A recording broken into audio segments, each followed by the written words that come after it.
معزز سامعین السلام علیکم ورحمۃ اللہ وبرکاتہ۔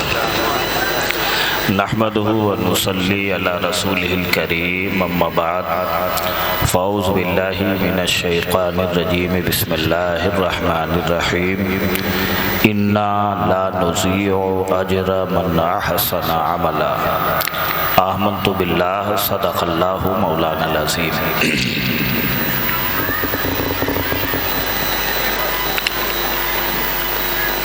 برادران اسلام، بڑی سعادت مندی اور فیروز بختی کی بات ہے کہ اللہ تعالیٰ نے ہم سب کو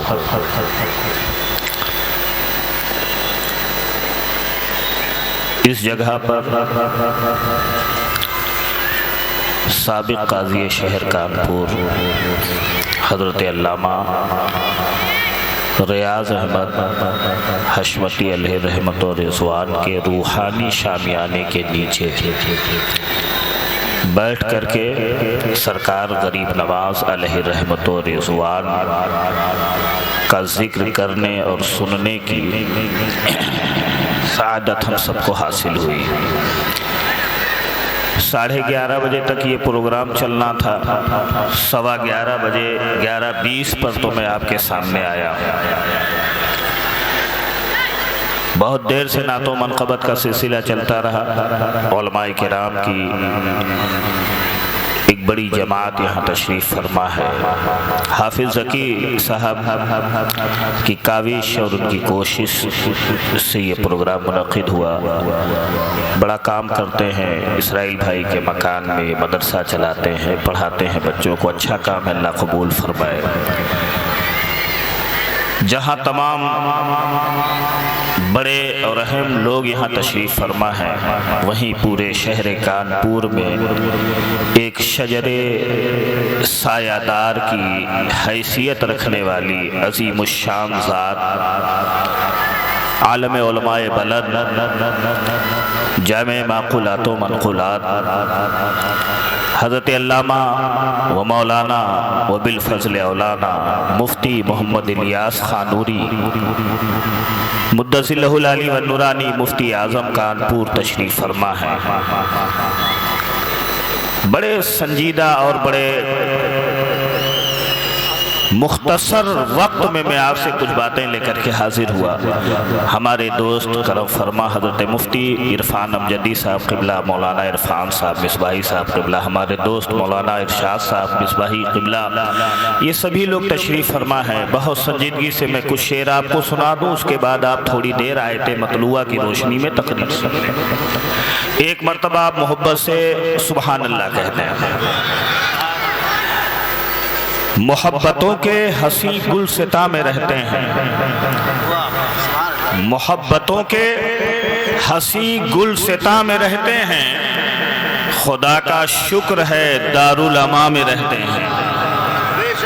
محبتوں کے حسین گلستاں میں رہتے ہیں، خدا کا شکر ہے دارالعماں میں رہتے ہیں۔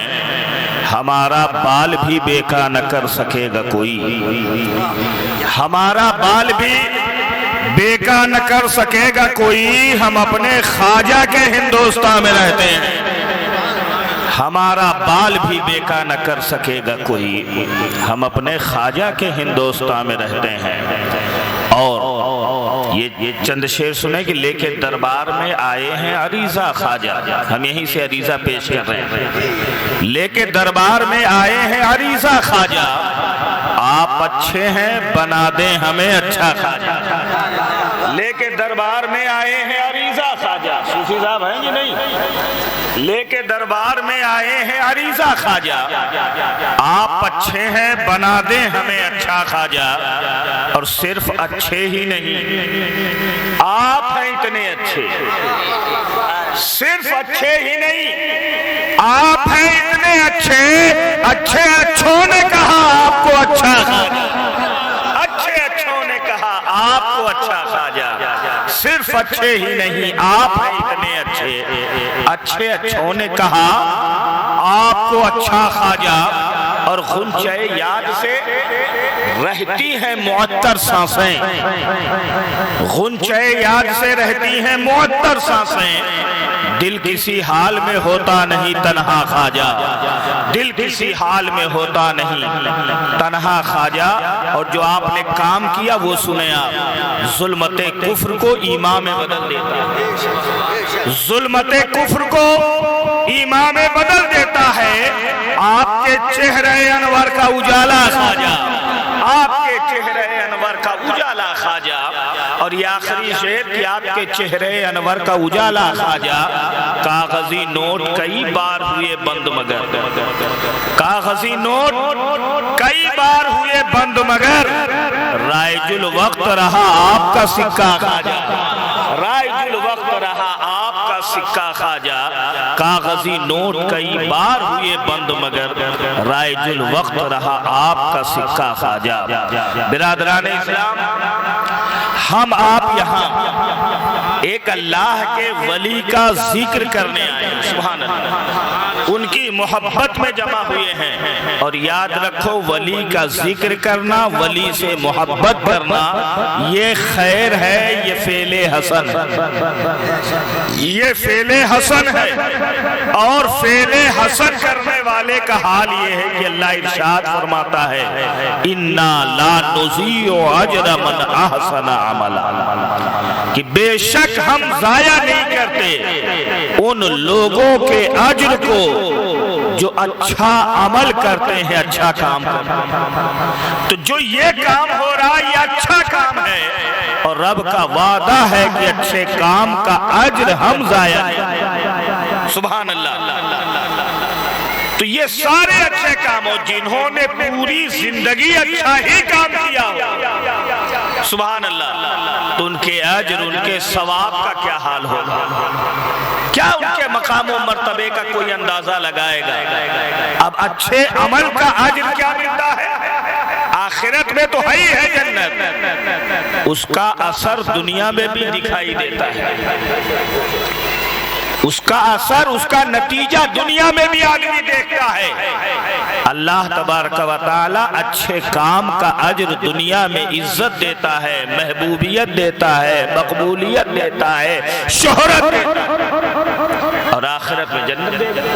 سبحان اللہ۔ اچھے کام کا یاد رکھو مسلمانوں، ہر زندگی، ہر انسان کی زندگی کے دو پہلو ہوتے ہیں، ایک اس کی ذات کا پہلو ہوتا ہے، اس کی شخصیت کا پہلو، کون ہے، کیا ہے، کہاں پیدا ہوا، اس کی شخصیت، اس کی ذاتی شخصیت کا پہلو، اور ایک ہوتا اس کے کارنامے اور اس کے کیریکٹر، اس کے کردار کا پہلو، اس نے کام کیا کیا ہے، اس نے کارنامے کیا کیے ہیں۔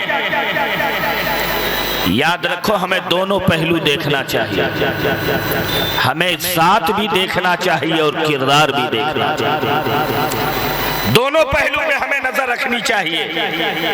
افسوس یہ ہے کہ ہم اولیاء کرام سے جو محبت کرتے ہیں نا، دو گروہ پیدا ہو گیا، ایک کہتا ہے بس خالی نعرے لگاؤ جنت میں جاؤ، کرامتیں سنو جنت میں جاؤ، دیگیں پکاؤ جنت میں جاؤ، یہ اہل محبت اپنے آپ کو کہتے ہیں۔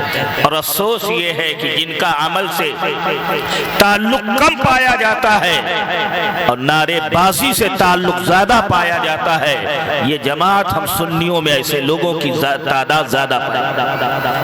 اور ایک گروہ وہ ہے جو کہتا ہے ولیوں سے محبت کی ضرورت نہیں ہے، یہ دنیا کو عمل سکھانے آئے تھے، تو ان کی اتباع اور ان کی پیروی کرنا ہی کافی ہے، بقیہ ان کی کرامتوں کو سننا یا بیان کرنا یا ان کی فضیلتوں کو بیان کرنا یہ کوئی معنی نہیں رکھتا۔ اور ایسی یہ لوگ، یہ وہابڑے اور یہ خبیث جو ہے دیوبندی لوگ، یاد رکھو ان دونوں پہلوؤں کو الگ نہیں کیا جا سکتا ہے، تعلق محبت بھی ضروری ہے اور تعلق اتباع بھی ضروری، دونوں چیزیں ہونی چاہیے۔ چاہیے، دونوں چیزیں ہونی چاہیے۔ اب آؤ ذرا دیکھو غریب نواز علیہ رحمت و رضوان کے پہلو اول کو اگر سمجھنا ہے کہ ان کی شخصیت کیسی تھی، کیسی جامع اور کیسی عظیم شخصیت تھی، تو اس کو جاننے کے لیے ان کا لقب غریب نواز ہے، ان کا لقب غریب نواز ہے۔ اور ان کے کارنامے کو اگر سمجھنا ہے تو ان کے کارنامے کو بتاتا ہے ان کا لقب معین الدین، دین کی مدد سبحان اللہ، دین کی مدد کرنے والا۔ حضرت خواجہ غریب نواز علیہ رحمت و رضوان یہ 6 صدی ہجری میں پیدا ہوئے، بڑا پورا شوق دور تھا مسلمانوں، عجیب زمانہ تھا، تاتاریوں کے فتنے بام عروج میں تھے، غوث اعظم رضی اللہ تعالیٰ عنہ کا وصال ہو رہا ہے، اور ادھر حضرت غریب نواز علیہ رحمت و رضوان شباب کی منزلوں کے قریب ہو رہے ہیں، پورا شوق دور ہے، 5ویں صدی اور 6ٹھی صدی کا زمانہ، یہ سرکار غوث اعظم رضی اللہ تعالیٰ عنہ کا، اور 6ٹھی صدی اور 7ویں صدی یہ زمانہ ہے سرکار غریب نواز علیہ رحمت و رضوان۔ 96 سال کی زندگی سرکار غریب نواز علیہ رحمت و رضوان کی اٹھا کر کے آپ دیکھیں، زندگی کا ایک ایک پہلو، زندگی کا ایک ایک لمحہ شریعت اور سنت کی روشنی میں سنورا اور سجا ہوا پایا جاتا ہے۔ زندگی کا ایک ایک لمحہ سرکار غریب نواز علیہ رحمت و رضوان نجیب الطرفین سید تھے، حسنی فیض بھی ملا تھا اور حسینی فیض بھی ملا تھا، خانوادہ بھی عظیم تھا اور کردار بھی ان کا بڑا عظیم تھا۔ سرکار غریب نواز علیہ رحمت و رضوان کے اعمال و کردار کا اگر مطالعہ کرو، آج ہوتا کیا ہے، کچھ لوگ بڑکپن کا فائدہ اٹھاتے ہیں اور ان کا شاید یہ گمان ہوتا ہے کہ ہمارے لیے ہماری یہ نسبت کافی ہو جائے گی۔ یاد رکھو، نسبتیں صرف فائدہ نہیں دیتی ہیں، نسبت کے ساتھ ساتھ نسبت کے جب تقاضے پائے جاتے ہیں تب جا کر کے وہ نسبت زیادہ فائدہ دیا کرتی ہے، ورنہ خالی خاندان ہی بڑا ہو، کردار بڑا نہ ہو تو فائدے نہیں۔ یزید کا خاندان بڑا تھا مگر گمنام ہو گیا، برباد ہو گیا، تباہ ہو گیا۔ امام حسین کا خاندان بھی بڑا ہے اور امام حسین کا کردار بھی بڑا ہے، دونوں چیزیں ہیں۔ اتقا کا لفظ کہتا ہے اکرم سے بار بار، حسن عمل بھی چاہیے حسن نسب کے ساتھ۔ سرکار غریب نواز علیہ رحمت و رضوان کی پوری زندگی اٹھا کے دیکھیں آپ، فرائض کی ادائیگی تو اپنی جگہ پہ ہے، نوافل کا حال یہ ہوتا تھا کہ اللہ اکبر کثرت سے عبادت کیا کرتے تھے۔ یہ چیزیں سنو، کرامتیں تو بہت سن لی، کوزے میں سمندر منگا لیا، اونٹ بیٹھا دیا راجا کے نہیں اٹھا پائے، کرامتیں تو بہت، کھڑا ہوں اڑا دیا۔ تم اپنی کبوتر نہ اڑا پاؤ، اپنی کھڑا ہوں اڑا رہے، بولا تم اپنی مرغی نہ بلا پاؤ اور وہ آنا ساگر بلا رہے، کیوں بھائی؟ یہ خوبیاں کہاں سے آئیں؟ یہ خوبیاں وہاں سے ملیں کہ انہوں نے رب کو راضی کر لیا، سب ان سے راضی ہو گئے، سب ان سے راضی ہو گئے۔ صرف اتنا ہی نہیں، غم سے رہائی مل جائے، وہ جو مل جائے تو پھر ساری خدائی مل جائے۔ راضی کیا، اور راضی کیسے ہوتا ہے رب؟ عبادت، اتباع، فرما برداری، رسول اللہ سے سچا عشق کرنے سے رب راضی ہوتا ہے۔ سرکار غریب نواز علیہ رحمت و رضوان کی زندگی کے پہلو کو اگر آپ دیکھو تو ہر پہلو نہایت تابناک پایا جاتا ہے، سبحان اللہ، نہایت تابناک ہے۔ گریا کا حال یہ تھا، رویا کثرت سے کرتے تھے، عبادت کے لیے کھڑے ہوتے، نماز کے لیے جسے کوئی سوکھی لکڑی کھڑی کر دی گئی ہو، حرکت نہیں ہوتی تھی، اس قدر روتے تھے کہ آنکھوں کے آنسو بہنے سے گال پہ، چہرے پر نشان پڑ گیا تھا۔ بڑا معمولی سادہ لباس پہنتے تھے، پیوند لگے ہوئے کپڑے، کبھی کسی کے سامنے اپنی حاجت نہیں پیش کی۔ بڑے بڑے عمرا، بادشاہ، سلطان آپ کے غلام تھے، آپ کے مرید تھے، مگر کبھی کسی کے سامنے کوئی حاجت نہ رکھی۔ سرکار غریب نواز علیہ رحمت و رضوان کی بارگاہ میں اگر کچھ نظر و نیاز بھی آتا تھا تو غریب پروری کا حال یہ تھا کہ وہ بھی غریبوں میں تقسیم کر دیا۔ غریبوں میں تقسیم کر دیا کرتے تھے، رویا کرتے تھے اور کہتے تھے اے لوگوں، جو چیز میں دیکھ رہا ہوں اگر تم دیکھ لو، قبر میں مردوں کا حال کیا ہے اگر تم جان جاؤ تو ایسے پگھلنے لگو گے جیسے کہ نمک پگھلنے لگے۔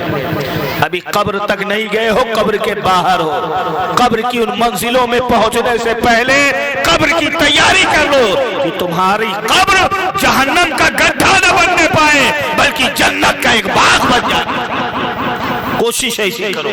سرکار غریب نواز علیہ رحمت و رضوان کہ تلاوت قرآن کا حال یہ تھا کہ رات اور دن ملا کر کے آپ 2 قرآن مکمل تلاوت فرما لیا کریں۔ بولو سبحان اللہ۔ یہ عمل ہے، یہ کردار ہے، یہ کیریکٹر ہے، ان چیزوں کو بھی سنا کریں آپ۔ سرکار غریب نواز علیہ رحمت و رضوان اتنے اچھے تھے سبحان اللہ کہ جو ان کے دائرے محبت میں آ جاتا تھا وہ بھی اچھا ہو جایا کرتا تھا۔ خواجہ غریب نواز علیہ رحمت و رضوان سے کسی نے پوچھا حضرت آپ اس قدر کیوں روتے ہیں، وجہ کیا ہے؟ یہاں تو 2 وقت کی نماز پڑھ لیا تو محلے کا سب سے بڑا نمازی اپنے آپ کو سمجھنے لگے۔ بولو ہے کہ نہیں؟ 2 وقت کی نماز پڑھنے گیا، 10 روپیہ دے دیا کہیں تو اپنے آپ کو سب سے بڑا حاتم طائی سمجھنے لگا۔ مقابلے کہاں ہوتے ہیں؟ گناہوں میں مقابلے ہوتے ہیں۔ بولو ہوتے ہیں کہ نہیں ہوتے؟ فلاں نے اپنی شادی میں فلاں کا ناچ منگوایا تھا، یہ ڈی جے منگوایا تھا، یہ پٹاخہ منگوایا تھا، ہم اپنے یہاں اس سے بھاری منگوائیں گے۔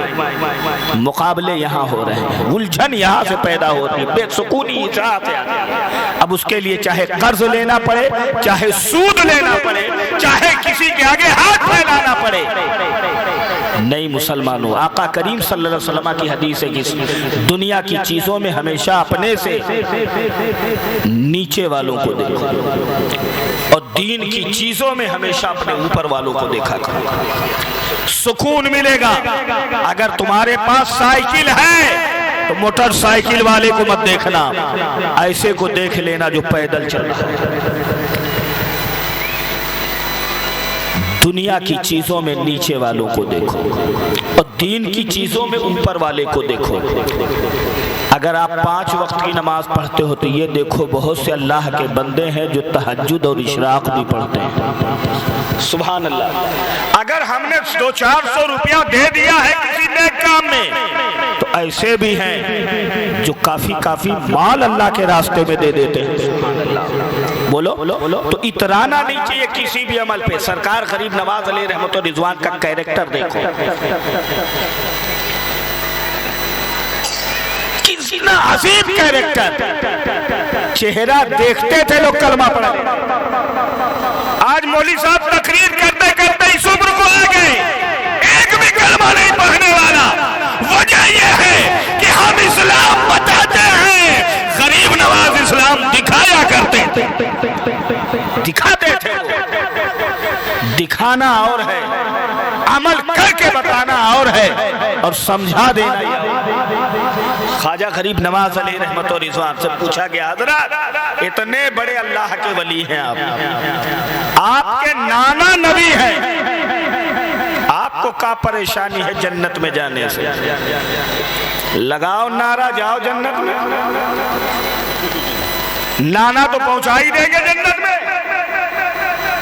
ایک تو نسبت آپ کی اعلیٰ، دوسری چیز آپ کا کارنامہ ایسا ہے کہ لاکھوں لاکھ لوگوں نے آپ کے ذریعے سے اسلام قبول کیا۔ بول دو سبحان اللہ۔ آپ معین دین کہے جاتے ہیں، کیوں اس قدر روتے ہیں؟ تو سرکار غریب نواز علیہ رحمت و رضوان کہتے ہیں جو کچھ تم نے کہا یہ سچ ہے، لیکن مجھے ڈر یہ ہے کہ کل میدان محشر میں رب کے حضور اپنی نیکیوں کو لے کے جاؤں اور رب نے اگر ان نیکیوں کو رد کر دیا تو میرا کیا بنے گا؟ ہر وقت یہ خوف ہے۔ اللہ اکبر۔ آج ایک تو ہم عمل نہیں کرتے، اور اگر کر بھی لیے تو اس عمل کو ہم کافی سمجھ لیتے ہیں۔ نہیں، کوئی عمل کافی نہ سمجھو، ہر عمل بہتر سے بہتر کرنے کی کوشش کرتے رہو۔ آج نعرے لگائے جا رہے ہیں کہ چھوڑیں گے. شراب تم نہیں چھوڑو, جوا تم نہ چھوڑو, بدکاری تم نہ چھوڑو, خرافات تم نہ چھوڑو, اور نعرہ لگاؤ کہ ہم غریب نواز کا دامن نہیں چھوڑیں گے. غریب نواز کا دامن صرف یہ نہیں کہ ان کے نام کا لنگر لٹا دو, ان کے نام کی چادر بھیج دو, ان کے نام کی گاگر بھیج دو. غریب نواز کا دامن یہ ہے کہ غریب نواز نے جو طریقے دیے ہیں ان طریقے کو اپنا لو. یہی غریب نواز کا دامن پکڑنا ہو, یہی غریب نواز کا دامن پکڑنا ہو جایا کرتا ہے. اللہ اکبر. اعلیٰ حضرت فاضل بریلوی علیہ رحمہ کہتے ہیں شب صبح تک سونا تجھے, دن لہو میں کھونا تجھے, شرم نبی خوف یہ بھی نہیں وہ بھی نہیں. تو مسلمانوں جاگو, آج بڑی پریشانی ہے نا. اچھے عمل کرو گے عزت ملے گی, اچھے عمل کرو گے تو عزت ملے گی, ورنہ عزت نہیں ملے گی. یاد رکھیے آج بڑے پریشان ہیں, کیسے کیا ہوگا. تو اپنی فکر کر, ناداں مصیبت آنے والی ہے, تیری بربادیوں کے مشورے ہیں آسمانوں میں, نہ سمجھو گے تو مٹ جاؤ گے. سنی مسلمانوں تمہاری داستہ تک بھی نہ ہوگی داستہ. سمجھنے کی کوشش کرو حالات کیا سے کیا بن گئے ہیں, اور تم آج بھی خواب خرگوش لے رہے ہو, سو رہے ہو ٹھاٹ کی نہیں. اللہ اکبر. سوچو مسلمانوں, فکر ہے مکان کیسے بنے گا. ایک تھوڑا سا حرکت ہوئی تھی تو پشتوں کے کاغذات کھنگالے گئے تھے. کہاں ہے ہمارا نام, ہمارے ابا کہاں گئے تھے, دادا کہاں گئے تھے, پرانا کاغذ نکالو. ڈر ہے کہ زمین نہ چلی جائے. غریب نواز جب ہندوستان میں آئے تھے تو نہ تو وہ کوئی باپ دادا کے کاغذات لے کے آئے تھے, اور نہ کوئی آدھار کارڈ لے کر آئے تھے, اور نہ کوئی اور شناختی کارڈ لے کر آئے تھے. اگر آئے تھے تو مدینے کی محبت کا کارڈ لے کر کے آئے تھے, اور اس کارڈ سے وہ جہاں پہنچے انہوں نے یہی کہا چین و عرب ہمارا, ہندوستان ہمارا, مسلم ہے ہم وطن ہے سارا جہاں. بن تو جاؤ. سرکار غریب نواز رحمت اللہ علیہ جب اجمیر شریف میں گئے, جادوگروں کو بھیج دیا. اس کو طاقت مادی سے تو نہیں ہرایا جا سکتا. اونٹوں کو بیٹھا دیتا, ساری حکومت نہیں اٹھا پاتی. پانی منگا لیتا ہے, پوری فوج دیکھتی رہ جاتی ہے. یہ روحانی پاور والے کو روحانی پاور سے ہرایا جائے. جادوگروں کا مقابلہ کے لیے بھیجا گیا. اب جادوگر بڑے بڑے جادو کے بم پھینکنے لگے. تیاری میں غریب نواز کے جو چاہنے والے تھے انہوں نے کہا حضرت کیا ہوگا, کہا گھبراؤ نہیں. بول دو سبحان اللہ. کہا گھبراؤ نہیں, ایک حصار کھینچ لیا کہ لکیر, لکیر کے اس پار رہنا, تمہارے اوپر ایک بم بھی نہیں گرے. بول دو. اب سارے جادوگر ایک طرف جادو کا بم پھینک رہے تھے, بمباری ہو رہی ہے. کسی توپ میں اتنی طاقت نہ تھی کہ غریب نواز کے گھیرے ہوئے حصار کو توڑ کر کے غریب نواز کے حصار میں رہنے والے کسی مسلمان کو تکلیف پہنچا دے. آخر وجہ کیا تھی, کیونکہ غریب نواز کا حصار گھیرا ہوا تھا. اے ہندوستان کے مسلمانوں, اگر تم چاہتے ہو کہ تم پر کسی کی بھی بدماشی اور کسی کی شرارت کا بم نہ گرے تو غریب نواز کے کھینچے ہوئے حصار میں آ جاؤ. غریب نواز کے کرم سے تمہاری حفاظت ہوتی رہے گی. غریب نواز کے کرم سے تمہاری حفاظت ہوتی رہے گی. اچھے کام کرو, کامیابی ملے گی. سبحان اللہ. بہت سی باتیں تھیں مگر میں اپنے وقت سے 10-15 منٹ کے راز کر چکا ہوں. بہت سی باتیں مجھے بیان کرنی تھی, حافظ ذکی صاحب نے بتایا تھا, لیکن میں نے کہا کہ پتہ نہیں کیا بات ہے بابو پروا میں, علاوہ محرم کے اور کسی موقع پر مجھے بھرپور وقت نہیں ملتا کہ میں اپنی بھرپور بات کر سکوں. پھر کوئی موقع ہوگا تو انشاءاللہ میں آپ سے گفتگو کروں گا. جو کچھ میں نے بیان کیا کوئی غلطی ہو, خطا ہو, اللہ غریب نواز علیہ رحمہ کے صدقے معاف فرمائے اور ان کہی ہوئی باتوں کو قبول فرمائے.